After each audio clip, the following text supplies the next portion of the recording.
So that was some of the research I did to understand what a BiPAP is. Then I needed to understand sort of where do we find, companies that can do this.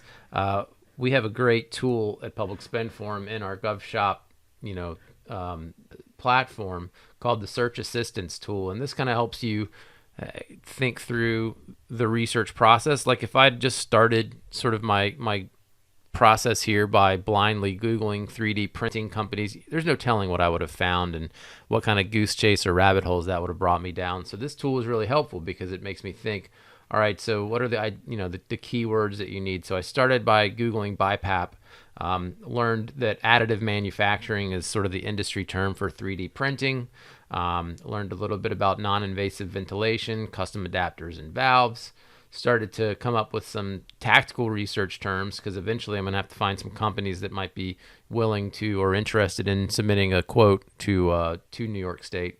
So started to kind of capture those search terms. Found some broad industry codes, ASTM code and ISO codes, but now I'm to the point where I feel like I know enough about the requirement that I can get into GovShop and start searching there for companies that are willing to or interested in working with the government.